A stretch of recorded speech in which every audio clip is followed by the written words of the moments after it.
Hi, I am Najam Alvi. You are watching my YouTube channel. आज हम आपको बहुत ही अहम न्यूज़ देने वाले हैं और कुछ लोगों से हमारी बात भी हुई थी लंदन इधर उधर, और बड़ी अजीब सी बात लोगों ने की है जो आपसे शेयर करना बहुत ज़रूरी है। एक तो मेरी समझ में नहीं आता कि हमारे यहाँ जो अदालतें फ़ैसले करती हैं, फ़ैसले करते वक्त ये नहीं सोचती हैं कि इसका रिएक्शन क्या होगा। इकॉनमी के ऊपर रिएक्शन हो सकता है, एतबार, ट्रस्ट, लोगों का ट्रस्ट हम लोगों के ऊपर से उठ जाएगा।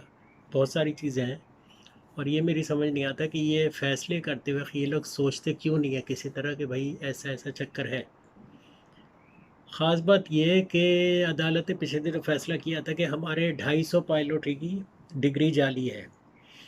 अब यहाँ इंग्लैंड, अमेरिका और यूरोप में लोग कहना शुरू हो गए कि भाई उन 250 लोगों का नाम बताएं, ताकि जब जब हमने पाकिस्तान जिस एयरलाइन में सफ़र किया है, अगर उनके पायलट वही हुए जो नाम ये देंगे, क्योंकि मैं आइंदा वीडियो इसलिए दे रहा हूँ कि भाई आइंदे के लिए होशियार हो जाए कि भाई नाम जो देना है, कम अज़ कम यार अब इतना तो सब कुछ कर लिया है, अब और मुसीबत में पड़ने की ज़रूरत नहीं है कि आप नाम भी देते हैं कि कितनी की जाली है। क्योंकि लोग ये कहना शुरू हो गए यूरोप, अमेरिका और दूसरे मुल्कों में जिन लोगों ने पीआईए में सफ़र किया, वो कहते हैं कि भाई आप नाम दें ताकि उसके बाद हम केस करें कि भाई एक जाली पायलट जो है हमें उड़ा के ले गया और हमारी ज़िंदगियों के साथ उसने वो खेला। यानी हमारी ज़िंदगी के साथ पीआईए ने खेल खेला और उसका जो है वो हर जाने का दावा अदालत में पहुंच जाएंगे, जहां तक मेरा ख्याल है। क्योंकि इस किस्म की बात जो है कम्युनिटी में, इस किस्म की बात लोग करना शुरू हो गए हैं। जो लोग शरारती किस्म के लोग हैं वो तो कह रहे हैं हम अदालत में चले जाएंगे और अच्छा खासा पैसा वसूल करेंगे, क्योंकि यूरोप की अदालतें भी ज़ाहिरी बातें उनके यहाँ जो है, उनके यहाँ पाकिस्तान की तरह तो नहीं होता ना कि भाई किसी ना किसी तरह बात गोल मोल करके वो ख़त्म कर दी गई। वो तो चमड़ी जाए दमड़ी ना जाए वाली बात है। और हमारे जो है थर्ड वर्ल्ड कंट्री हैं, हम लोग को बदनाम करने के लिए हमारी पीआईए क्या बिगाड़ ली कि उनका, कहीं ऐसा ना हो कि ये इतना सारा हर जाना हो कि न्यूयॉर्क का रोज़ गार्डन होटल और ये फ्रांस का होटल ही जब्त हो जाए। तो ज़रा होशियार हो जाए कि आप कुछ आगे कुछ कहने से पहले जो है सोच लें कि क्या होगा। वैसे तो मेरी समझ में नहीं आता कि किस किस्म के लोग हैं, या तो हमारे मुल्क की इकॉनमी ख़राब करने में तुले हुए हैं। ज़ाहिर बात है, 250 पायलट का नाम दे दिया, उनकी डिग्री जाली है। इसका मतलब है कि आइंदा जितने लोगों ने पीआईए से सफ़र किया है उनकी तो ज़िंदगी को ख़तरे में ही डाला है ना, और ख़तरे में डाला है तो उसका हर्जाना देना पड़ेगा। तो ये है कि फ़ैसला करते वक्त जो है ज़रा सोच लेना चाहिए। हम लोग, वैसे तो हम लोग हर चीज़ में जो समझते हैं कि हम नंबर वन हैं, ठीक है ना। हमारी इस्टेब्लिशमेंट है, कम अज़ कम उसका भी तो कोई कुछ एक रोल होता है। मुल्क को जो है सिक्योर रखने के लिए उनकी ज़िम्मेदारी है। वैसे तो ये है कि वो अपनी ज़िम्मेदारी बहुत अच्छी तरह बॉर्डर पे पूरी कर रहे हैं, और ये अदालतों के और ये सिविलियन जो हमारी गवर्नमेंट्स वगैरह पिछली हैं, जिन्होंने अपने रिश्तेदारों को जाली डिग्रियों के साथ रखा और उनको जॉबें दी और उनके साथ जो है ये ड्रामे हुए, तो कसूर उनका है, इस्टेब्लिशमेंट का नहीं है। इस्टेब्लिशमेंट हमारी की बेस्ट है। तो खैर बात दूसरी तरफ जा रही है। कहने का मतलब है 250 लोगों की जो डिग्री जाली करार दी गई है, जो पायलट हैं, पहले तो आप उन पायलटों को जिन्होंने रखा है उनको पकड़ें। जिन सियासी लीडरों ने रखा है उनका नाम बताएं और हर हाल में बताएं, क्योंकि ये हमारा मुल्क है। हम पाकिस्तानी हैं, हमारा मुल्क है, और हमारे यहाँ इस किस्म का खेल खेला जा रहा है।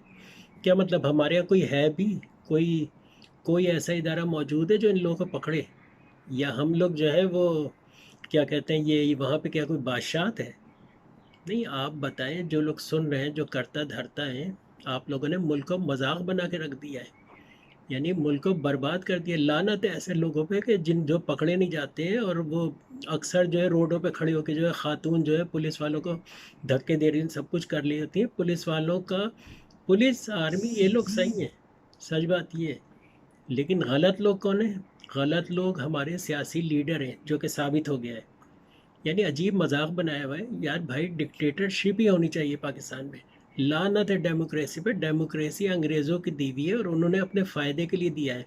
और उन्हें पता है कि हमारे यहाँ जो करप्ट चोर लोग हैं ना, जो पहले उनके क्या कहते हैं, पहले उनके राय बहादुर और ये और वो सारे ब्यूरोक्रेट वगैरह होते थे जो उन लोगों के काम करते थे, उन्हीं को सरों का खिताब और दूसरे वगैरह देते थे।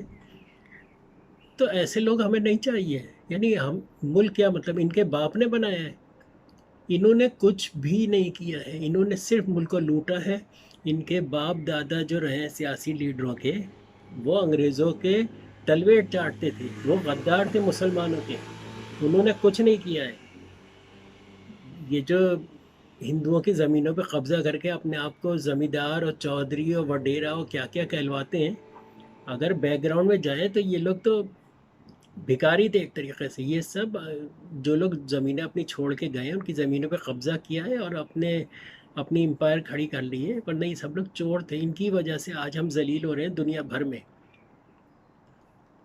यानी इस किस्म का फ़ैसला अगर अदालत ने दिया है, मैं ये नहीं कहता वो गलत है, लेकिन बात यह है कि फ़ैसला देने से पहले ये नहीं सोचा था कि पूरी दुनिया में हम जलील हो जाएंगे। या तो ये कि दानिस्ता तौर पे पीआईए को जो है इतना बदनाम किया जा रहा है ताकि औने पौने में यही लीडर ख़रीद ले हमारे। अच्छा, ये सामने नहीं आते हैं, ये किसी और से ख़रीदवाते हैं, पीछे खुद बैठे हुए होते हैं, इन्हीं का पैसा चल रहा होता है। चाइना से जो वो जमादारी फर्में आई थी ना, सफाई करने, कूड़ा उठाने, उसके पीछे भी इन्हीं लीडरों का हाथ था। इन्हीं की कंपनियां थी, वो सामने चाइनीज़ रखा हुआ था और पैसे बटोरे।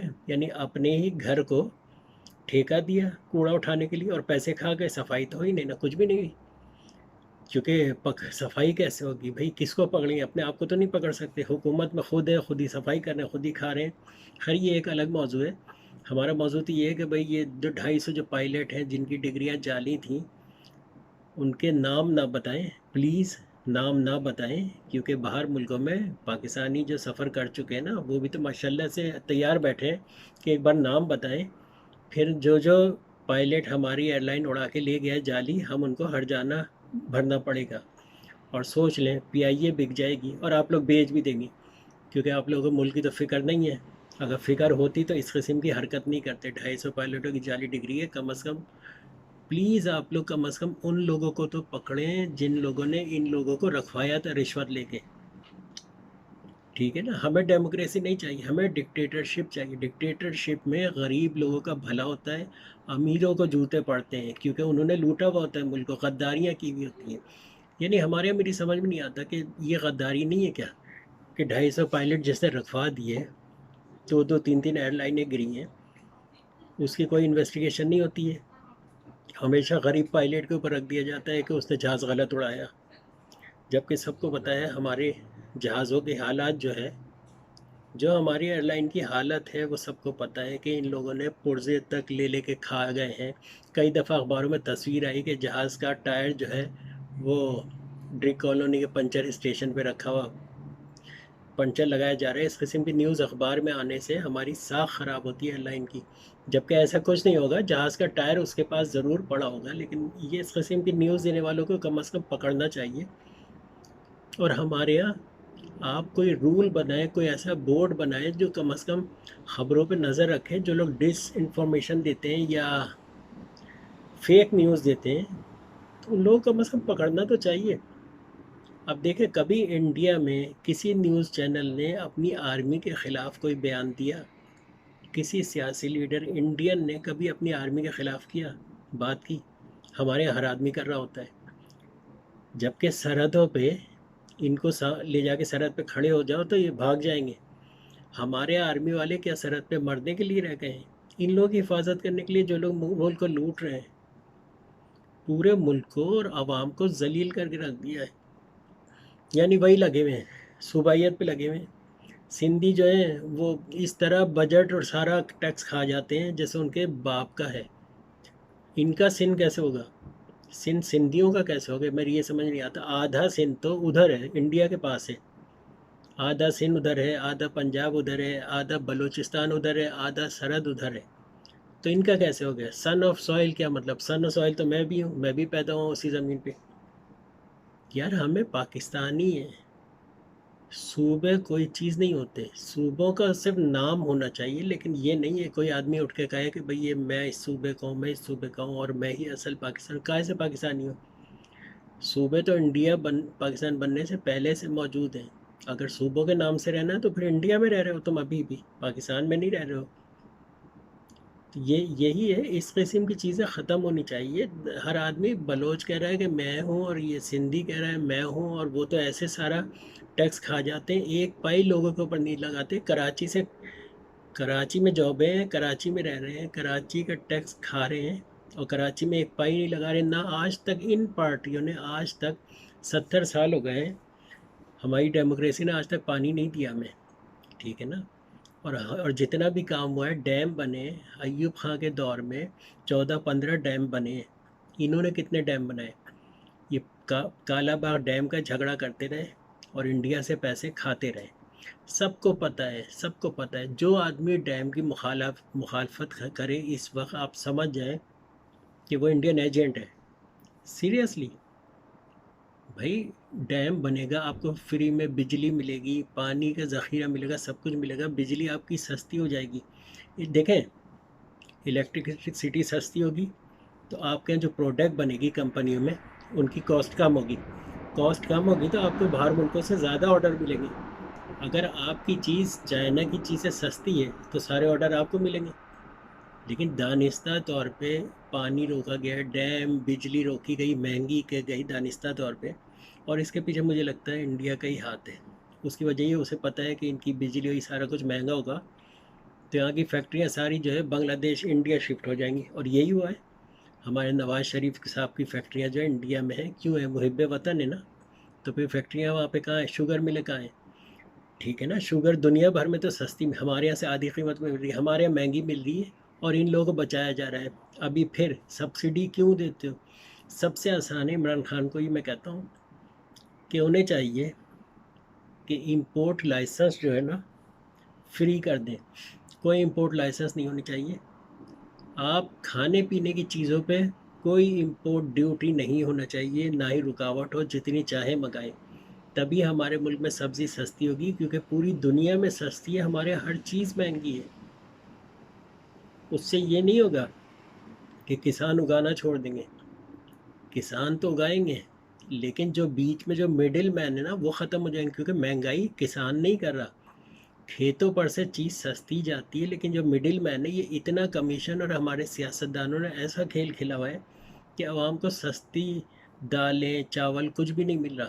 तो हमें चाहिए कि इंपोर्ट, खाने पीने की चीज़ें इंपोर्ट पे कोई रुकावट नहीं होनी चाहिए, ना कोई ड्यूटी होनी चाहिए, बल्कि फ्री होना चाहिए ट्रेड, कि आए जाए, जितने खाने पीने की चीज़ें फ्री छोड़ दो, सारी चीज़ सस्ती हो जाएंगी। आप सब्सिडी वगैरह सब ख़त्म करो, और जो इंपोर्ट करे खाने पीने की चीज़ें, उस पर कोई ड्यूटी, कुछ नहीं, इंपोर्ट ड्यूटी नहीं होनी चाहिए खाने पीने की चीज़ों पे। दूध के डब्बे, दूध, फल फ्रूट, चीनी, दालें, चावल, कहीं जहाँ से दिल चाहे मंगाए, बिल्कुल खुला, फ्री होना चाहिए। और सब्सिडी ख़त्म कर दें, आवाम को, आप यकीन करें, आवाम को सस्ती चीज़ें मिलेंगी। ये जो हमारे सियासतदान हैं, इनकी अपनी कंपनियां, मिले हैं, और ये महंगी करते जा रहे हैं चीज़ें, और फिर एक्सपोर्ट करने के लिए गवर्नमेंट से कहते हैं कि हमारे पास तो महंगी है, इसको सस्ती करेंगे तो डॉलर मुल्क में आएंगे, और आप सब्सिडी दें। सब्सिडी देते हैं, पैसे लेते हैं, खा जाते हैं, चीज़ अपने मुल्क में ही बेच रहे होते हैं, बाहर बाहर नहीं जा रही होती।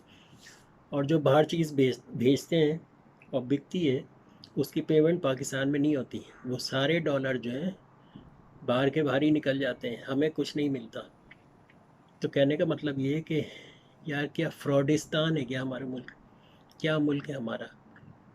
यानी यानी मजाक हो गया है। वो अबरार का प्रोग्राम आ रहा था, सरेआम एक प्रोग्राम आता है, उसमें उन्होंने बताया एक अंधे आदमी का उन्होंने लाइसेंस बना दिया पैसे दे के।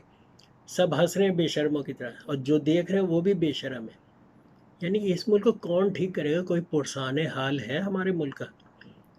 यानी मैं देख देख के मुझे गुस्सा आता है, जब मैं टीवी पे देख रहा हूँ तो प्रोग्राम ये हो गया, वो हो गया, और मुझे गुस्सा आता है, और गुस्से में मेरा दिल चाहता है कि मैं कम अज़ कम मैसेज दूँ कि भाई जाहिलो, पढ़े लिखे हो के जाहिलो। इसलिए कि यार, जब मैं एक आम आदमी जो है बाहर बैठा हुआ समझ रहा हूँ कि क्या हो रहा है, क्या खेल खेल रहा है, तो सबको पता है। और दानिस्ता ज़ोर पे जो ये हरकतें हो रही हैं, जिससे साफ लग रहा है कि पाकिस्तान, देखें, पाकिस्तान है तो हम हैं। जो भी खेल चल रहा है मुल्क के अंदर, मुल्क है तो खेल खेल रहे हैं ना। कल को मुल्क नहीं रहेगा तो फिर खेल कैसे खेलेंगे? आपने कज़ाफ़ी का असर नहीं देखा है कि आप सोच रहे हैं कि आप सारी दौलत लेके स्विस बैंक में रख दें, उसके बाद बाहर बैठ के आराम से महल बनाएंगे और मज़े से जो है आप खूब पैसा खाएंगे, याशिया करेंगे। नहीं होगा ऐसा। जिन्होंने जितना भी पैसा स्विस बैंक में रखा है ना, वो बैंक में ही रखा रह गया, उसका कोई फ़ायदा नहीं हुआ है। कज़ाफ़ी का पता नहीं कितने बिलियन बिलियन डॉलर जो है वहाँ वहाँ जर्मनी जर्मनी और इधर उधर सब जगह रखा रह गया। ये अरबी जो हैं इनका पैसा भी रखा रह जाएगा, वापस नहीं। वो वापस उन्होंने उन्होंने जो ये रूल बनाया है मनी लॉन्ड्रिंग का, वो इसीलिए बनाया है कि आप अपना सारा पैसा एकदम ना लेकर आए, बल्कि थोड़ा थोड़ा थोड़ा लाएं। समझे? ले जाने पर तो कोई पाबंदी नहीं है, वापस नहीं देते वो आपका पैसा, बेफिक्र रहे। तो भाई अपने मुल्क में कोई ईमानदारी, कोई लॉ कुछ तो करो। ये जो डेमोक्रेसी है ना, लानत है डेमोक्रेसी पे। जितने भी डिक्टेटरशिप के मुल्क हैं इस वक्त वही तरक्की कर रहे हैं। बर्मा में डिक्टेटरशिप थी, बर्मा सही था बिल्कुल। जैसे ही डेमोक्रेसी आई है, उन्होंने मुसलमानों का कत्लेआम शुरू कर दिया। पहले क्यों नहीं हो रहा था? पहले तो मार्शल लॉ था। अच्छा, मार्शल लॉ जब होता है तो ज़ाहिरी बात है, डेमोक्रेट कंट्री जो होते हैं, जो बाहर के यूरोप के कंट्री होते हैं, उनके तो ख़िलाफ़ है। तो वो ऐसे प्रोपेगेंडा करते हैं, ख़बरें दिखाते हैं, ओहो कम्युनिज़्म में कत्लेआम बहुत जुल्म हो रहा है, और क्या कहते हैं डेमोक्रेसी में बहुत ही प्यार मोहब्बत होती है, सब कुछ होता है। सब झूठ है, सब ड्रामा है, सब बेवकूफ़ बनाते हैं, सब ऐसे ही खाता चल रहा है इन लोगों का। तो भाई चाइना ने तरक्की की है, क्या है? डिक्टेटरशिप है। ठीक है ना? आप तरस रहे होते अमेरिका जाने के लिए कि भाई आपको पासपोर्ट जो वीज़ा नहीं मिलता, हमारे पासपोर्ट की कोई वैल्यू नहीं है। चाइना में तो डिक्टेटरशिप है। ठीक है ना? आधी दुनिया में फ्री है, वीज़ा फ्री है आधी दुनिया में। हमारे यहाँ डेमोक्रेसी क्यों नहीं फ्री अगर इतनी तरक्की कर रहे हैं? तो भाई हम लोग भिखारी बन रहे हैं, और हम सबको देख भी रहे हैं कि कौन भिखारी बना रहा है। इनको रोकने वाला कोई नहीं है। हुँ? हमारी आर्मी, कम से कम आर्मी वालों को तो ये सोचना चाहिए कि उन्होंने इस मुल्क में रहना है, इस मुल्क को बचाने के लिए सरहदों पे मर रहे हैं। तो ऐसे मरने का क्या फ़ायदा? कल को कल को औलादे आर्मी में आधी आएंगी, आधी तो नहीं आएंगी, आधी ने तो इसी डेमोक्रेसी में रहना है। तो उनके साथ भी वही होगा जो हाँ हम लोगों के साथ, आम आवाम के साथ हो रहा है। हम बाहर बैठे हैं, क्यों बैठे हैं? इनकी बेईमानी की वजह से। सही है ना? वरना हम आप बाहर क्यों बैठे होते? हम अपने मुल्क में पैसा लगाते, सब कुछ करते, खाते पीते, सब कुछ करते, मज़े से बिजनेस कर रहे होते। किसकी वजह से? इन लोगों की वजह से। बाहर मुल्कों में, इंग्लैंड में जो इंडियन मास्टर करता है, वो अपनी डिग्री का इंतज़ार नहीं करता, फ़ौरन अपने मुल्क भाग जाता है। उसके लिए जॉब होती है कि वो सोचता है जल्द से जल्द मैं जॉब पे चला जाऊँ, डिग्री लेता रहूँगा। और हमारे लोग डिग्री डिग्री लेने के बाद भी इंग्लैंड में ही रह रहे होते हैं, और टैक्सियाँ चला रहे होते हैं, मिनी कैब चला रहे होते हैं, मास्टर की डिग्री हाथ में होती है, जॉब उन्हें नहीं मिलती। क्योंकि बाहर जॉब क्यों मिलेगी जब अपने मुल्क में जॉब तो है नहीं? तो वो अपने मुल्क में बेचारे जाके क्या करेंगे? और बाहर मुल्कों में बैठ के सोचते हैं कि जितने हम जॉब करके कमाएंगे उतने ही हम मिनी कैब चला के चलाएंगे, तो कैब कैब ड्राइवर बन जाते हैं और ड्राइवरी करते रहते हैं मास्टर की डिग्री लेके। क्योंकि उसमें भी पैसे तो जॉब से ज़्यादा मिल रहे होते हैं, क्योंकि बाहर मुल्कों में तो स्टार्ट ही मीटर 5,000 रुपये से होता है। तो कहने का मतलब ये है कि प्लीज़ प्लीज़ आप लोग, कोई कोई पुरसानल, कोई तो मुल्क को करे। हर आदमी को पता है पीपल्स पार्टी चोर साबित हो गई है, नून लीग चोर साबित हो गई है। और हमारे यहाँ का डेमोक्रेसी सिस्टम मैं आपको बताता हूँ क्या होता है। जब इलेक्शन होते हैं, इनके अलावा कोई और पार्टी अगर जीत जाए, जैसे पीटीआई जीती है, जिस दिन से आई है उस दिन से नून लीग ने और पीपल्स पार्टी शोर मचा रहे हैं। और हमारी असम्बली में ये बात नहीं होती है कि आवाम को रिलीफ कैसे दें। हमारी असम्बली में पूरे 5 साल तक यही लड़ाई हो रही होती है। अभी हुकूमत गिरी, कल गिरी, परसों गिरी, बजट पास हो रहा है, तेल महंगा हो गया, तेल सस्ता हो गया, चीनी पे सब्सिडी देंगे या नहीं देंगे। भाई आवाम को क्या फ़ायदा इन बातों से? आवाम के बारे में बताओ कि भाई इलेक्ट्रिसिटी सस्ती होगी या नहीं होगी। इतनी गर्मी में लोग एयर कंडीशन कैसे चलाएं, जब क्या कहते हैं पर यूनिट लोगों को 100 रुपये का पड़ रहा है। तो 100 रुपये में 1 घंटा एसी चलता है, एक यूनिट पे 1 घंटा एसी चलता है। ठीक है ना? अगर आदमी 10 घंटे लगाए तो 1,000 रुपये का रोज़ का एसी चलेगा, कैसे देगा लोग आदमी बिल? फिर दूसरी चीज़ें भी हैं। ठीक है ना? फ्रिज है, फ्रिज भी आपका जो है क्या कहते हैं, एक यूनिट में 5 घंटे चलता है फ्रिज। फ्रिज लेता है। इसी तरह रोज़ाना 2-3 यूनिट खर्च होती है, यानी 100 रुपये की या 200 रुपये की रोज़ बिजली खर्च होती है। जब भी 6-6, 7-7 हज़ार रुपये बिल आता है, अगर एयर कंडीशन हो तो 30-30 हज़ार रुपये बिल आए, और वो भी 24 घंटे नहीं चला सकते। तो भाई कहने का मतलब है, प्लीज़ आप लोग इन प्राइवेटाइजेशन जो है वो भी इसलिए शुरू की थी कि आपके इदारों को ख़रीदा जाए और उसके बाद अपनी मर्ज़ी से खूब कमाया जाए, और जब कोई मसला हो तो गवर्नमेंट के ऊपर तो नाम ही नहीं आए। इसलिए गवर्नमेंट तो सीधा कहती थी तो प्राइवेट है। ठीक है, बेनज़ीर ने आईपीपीज़ लेकर आई थी, कितने साल के लिए लाके थी, सारी ज़िंदगी हमने इनका ग़ुलाम बन के रहना है। डैम इसीलिए बनने नहीं दिए कि आईपीपीज़ का बिजली कौन ख़रीदेगा, डैम बन गया तो सस्ती बिजली होएगी, और सस्ती वो देने नहीं चाहते। ठीक है ना, जो इन लोगों ने बच्चों का दूध तक जो है महंगा किया हुआ है, 100 रुपये लीटर या 80 रुपये लीटर दूध यूरोप में नहीं है। बाई गॉड, यूरोप में हमारा 1 लीटर दूध है जिसमें आधा लीटर पानी होता है। यूरोप में असली दूध है और वो 30-40 रुपये लीटर पड़ता है। 2 लीटर का बोतल इंग्लैंड में 70 से 50 पी की है, यानी 50-60 पेंस की 2 लीटर की बोतल है। और वो बोतल खाली अगर देखें ना आप, तो वो बोतल ही 20-25 रुपए की उसकी मैन्युफैक्चर कॉस्ट होगी, जो इतनी खूबसूरत बोतल में असली दूध होता है। हमारे यहाँ नकली दूध, मक्खियों का निचोड़ा हुआ पूरा रस उसमें अलग मिला हुआ होता है। आप कभी देखें, जब वो ऊपर चादर लगा के जब दूध उंडेल रहे होते हैं तो चादर पूरी भरी हुई होती है मक्खियों से। मक्खियों का जूस पी रहे हैं या दूध पी रहे हैं आप, उस दूध में जो पानी मिलाते हैं वो मिनरल वाटर नहीं होता है, जो आप समझ रहे हैं कि भाई मिनरल वाटर हम पिएंगे और ये होगा वो होगा, वो वही नलके का पानी गटर वाला मिला रहा होता है।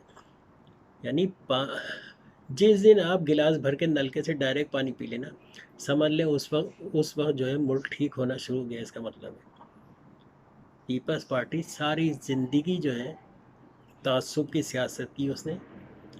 पूरे सिंध की आबादी अगर 4 करोड़ है या 5 करोड़ है, तो उसमें 1 लाख जो है वो ऐसे पीपल्स पार्टी के लोग हैं, इससे ज़्यादा नहीं है। और उन्होंने जो है सारी सबको जो है बेवकूफ़ बनाया हुआ है। भुट्टो था, उसने कॉन्स्टिट्यूशन दिया, कॉन्स्टिट्यूशन में सारी वो बारीकियाँ लिखी जिससे उनकी औलादें बच सकें। यानी पता नहीं कितनों को कत्ल किया, घर में घुस के गोलियाँ चलाई, वो 20 क्लास जेल में आराम से रह रहे हैं, और जिन लोगों के लोग मरे हैं उनको 2-4 करोड़ लेके और मुल्क से निकल जाते हैं, सब बच जाते हैं। पकड़ा तो वही जाता है ना जो गरीब आदमी होता है। तो भाई प्लीज़, हमारी आर्मी इसको चाहिए, सारी आवाम खुश होगी अगर वो पूरे मुल्क पे कब्ज़ा करें और इन लोगों को लटकाएं, वरना मुल्क ख़त्म हो रहा है आपका। अगर इंडिया ने कब्ज़ा किया है या चाइना ने किया और लोगों का अगर रोटी वोटी दे दी, तो लोग आपको सपोर्ट नहीं करेंगे, लोगों को तो पेट भरना है। और आप मुझसे लिख के रख लें, शायद मैं हूँ या नहीं हूँ, 2050 में हमारा वज़ीर आज़म हो हो सकता है चाइनीज़ हो, हमारा वज़ीर आज़म चाइनीज़ होगा 2050 में। अगर यही सिस्टम रहा आजकल वाला, तो होशियार हो जाएं। और मेरी बात, खैर ठीक है, मैं प्रेडिक्शन कर रहा हूँ, अल्लाह ना करे ऐसा हो, लेकिन ये हो भी सकता है। भाई जो हमें खाना पीना देगा हम तो उसी को सपोर्ट करेंगे, सीधी सी बात है। तो सोचें, पीआईए बर्बाद हो रही है, और पीआईए को बेचने के लिए ड्रामा किया गया। मुझे लगता है कि ये पीआईए को बदनाम किया जाए, क्योंकि हर आदमी चाह रहा है बेचना। भाई पीआईए तो अबुल हसन असफ़ानी की थी, उन्हीं से छीनी थी ना, उनको वापस करो। ये रोज़ गार्डन, ये दोनों होटल तो उन्हीं के ख़ानदान को दो ना। अब क्यों बेच रहे हो बैठे हुए, जब फ्री में ले लिया था? उनसे पूछा है? जिनकी ये पीआईए थी, ओरियन एयरलाइन को पीआईए में तब्दील किया था ना, तब तो मुफ्त में ले लिया था। आज बेचने में तुले हुए हो। स्टील मिल, रीढ़ की हड्डी बर्बाद, पीआईए इन लोगों ने कर दी है बर्बाद। ठीक है, तो ये जो, और आर्मी के पीछे पड़े हुए हैं रोज़ाना। मेरी समझ नहीं आता भाई, आर्मी एक हमारा ऐसा इदारा है जिसकी वजह से हम जिंदा हैं। तो तो आर्मी से तो मोहब्बत करनी चाहिए, बजाय इसके कि प्रोपेगंडा करें, उल्टी सीधी चीज़ें सामने लाएं आर्मी के बारे में और अब फिर शोर मचाएं। जो आर्मी को बुरा कहता है वो मुल्क का गद्दार है। इसलिए कि ये तो खबीस लोग पैसे लेके मुल्क से चले जाएंगे, इनका तो इलाज तक बाहर होता है इनका। तो फिर तो इस बात पे आप गौर करें और हमें नहीं चाहिए कि हम ये पीआईए के ड्रामे करें और दूसरी बातें छुपा लें। तो होश के नाखुन लें, जंग के हालात हैं और आप अपनी सियासत असेंबली में बैठ के असेंबली में बैठने के अंदाज से लगता है कि बैकग्राउंड जाहिल है कमीनों का। लानत है हमारे सियासतदानों पर, लानत है डेमोक्रेसी पे। डेमोक्रेसी लफ्ज़ बहुत अच्छा है लेकिन हमारे यहाँ डेमोक्रेसी नहीं है, हमारे यहाँ चोर बाज़ारी है। मैं हूँ Nazar Malvi, you are watching my YouTube channel. Subscribe करें, बेल आइकन दबाएं और इंशाल्लाह अगली वीडियो में फिर दूँगा। और किसी को अगर मेरी बात बुरी लगी हो तो कमेंट्स में लिख दें। जो हिस्सा अगर आपको दिल को नहीं लगता और आपको अच्छा नहीं लग रहा कि भाई कोई ऐसी आपके ख़िलाफ़ बात की है, तो भाई मैं डिलीट कर दूँगा। मैं तो एक इंसान हूँ, क्या कर सकता हूँ। हो सकता है आपके लिए गलत हो, लेकिन ये कि सोचें मेरी बातों पे और सब्सक्राइब करो, मुझे सपोर्ट करें। शुक्रिया, बाय बाय।